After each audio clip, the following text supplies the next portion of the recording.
ನನ್ನ ಹೆಸರು ಸಿದ್ದು. ನಾನು ಈವೆಂಟ್ ಆರ್ಗನೈಸಲ್ಲಿ ಕೆಲಸ ಮಾಡುತ್ತೇನೆ. ಆದರೆ ಮನೆಯಲ್ಲಿ ಅಪ್ಪ ಅಮ್ಮನಿಗೆ ಯಾರಿಗೂ ಇಷ್ಟ ಇಲ್ಲ. ನನಗೆ ಇಬ್ಬರು ಅಕ್ಕಂದಿರು. ಅವರಿಗಿನ್ನೂ ಮದುವೆ ಆಗಿಲ್ಲ. ಹುಡುಗನನ್ನು ಹುಡುಕುತ್ತಿದ್ದಾರೆ. ನನಗೇನೂ ಜಾಸ್ತಿ ವಯಸ್ಸಾಗಿಲ್ಲ, ಒಂದು 23 ವರ್ಷ ಆಗಿರಬೇಕು. ನಾನು ಈಗಷ್ಟೇ ಕೆಲಸ ಶುರು ಮಾಡಿದ್ದೇನೆ. ಮೊದಲು ಭಾಳ ಕಷ್ಟ ಆಗಿತ್ತು, ಆದರೆ ಇವಾಗ ಪರವಾಗಿಲ್ಲ.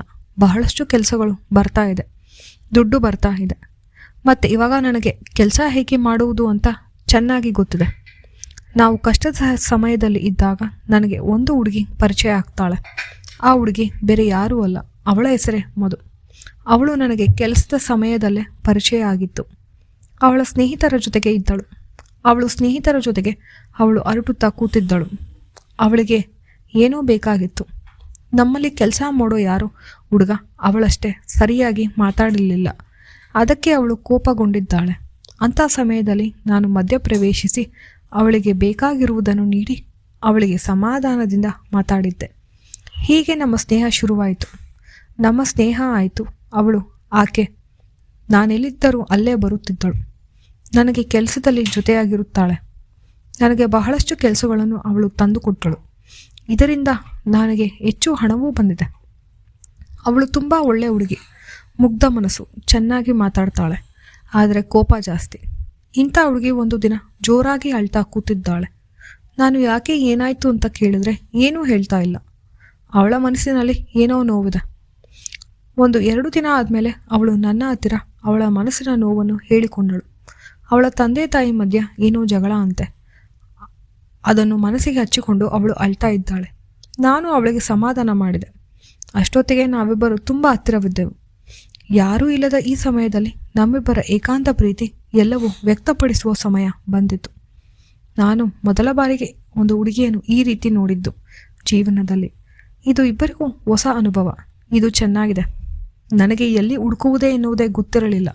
ಅವಳೇ ನನಗೆ ಹೇಳಿಕೊಟ್ಟಳು, ಇಲ್ಲಿ ನೀನು ಹುಡುಕಬೇಕೆಂದು. ಅವಳು, ನನ್ನ ಬೀಗ ಇಲ್ಲಿದೆ, ನೀನು ನಿನ್ನ ಕೀಲಿ ಕೈಯಿಂದ ಬೀಗವನ್ನು ಹಾಕಬೇಕೆಂದು ಹೇಳಿದ ಮೇಲೇನೆ ನನಗೆ ಅರ್ಥ ಆಗಿತ್ತು. ಬೇಗ ಕೀಲಿ ಕೈ ಸರಿಯಾಗಿ ಹೊಂದುತ್ತದೆ ಅಂತ ಸರಿಯಾಗಿ ಹಾಕಿ ಪರೀಕ್ಷಿಸಿದೆವು. ಬೀಗ ಹಾಕುವುದು ಎಷ್ಟು ಚೆನ್ನಾಗಿದೆ. ನಮಗೆ ಇದು ತುಂಬ ಇಷ್ಟವಾಯಿತು. ನಾವಿಬ್ಬರು ಒಬ್ಬರಲ್ಲೊಬ್ಬರು ಮರೆತು ಹೋದೆವು. ಇಂಥ ಖುಷಿಯಲ್ಲಿದ್ದ ನಮ್ಮಿಬ್ಬರ ಜೀವನದಲ್ಲಿ ಬಿರುಗಾಳಿ ಬಂದಿತು. ಮನೆಗೆ ಹೋದ ನನಗೆ ನನ್ನ ಅಕ್ಕಂದಿರು ಒಂದು ದೊಡ್ಡ ಆಘಾತಕಾರಿ ವಿಷಯವನ್ನು ಹೇಳಿದರು. ನಮ್ಮ ತಂದೆಗೆ ಇನ್ನೊಂದು ಸಂಬಂಧವಿರುವ ಆ ಹೆಂಗಸು ಮತ್ತು ಅವರಿಗೆ ಒಂದು ಮಗು ಇದೆ, ಹೆಣ್ಣು ಮಗು ಇದೆ. ಆ ಹುಡುಗಿ ಮತ್ತು ಹೆಂಗಸಿನ ಫೋಟೋವನ್ನು ಅಕ್ಕ ಟೇಬಲ್ ಮೇಲೆ ಇಟ್ಟಿದ್ದಾಳೆ. ಆ ಫೋಟೋವನ್ನು ನೋಡಿ ನನಗೆ ಏನು ಹೇಳಬೇಕು ಅಂತ ಗೊತ್ತಾಗಲಿಲ್ಲ. ಯಾಕಂದರೆ ಅದು ಬೇರೆ ಯಾರೂ ಆಗಿರಲಿಲ್ಲ, ಅದು ಮಧುವಾಗಿತ್ತು. ನಾನು ಇದು ಸತ್ಯ ಅಲ್ಲ ಅಂತ ಜೋರು ಮಾಡಿದೆ.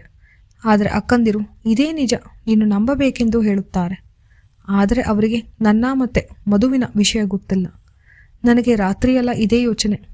ಮಾರನೇ ದಿನ ಬೆಳಗ್ಗೆ ಎದ್ದ ತಕ್ಷಣ ಮೊದಲು ಮಧುವಿಗೆ ನೀನು ನನಗೆ ಸಿಗಬೇಕು, ಅವಳನ್ನು ಕರೆಸಿಕೊಂಡೆ.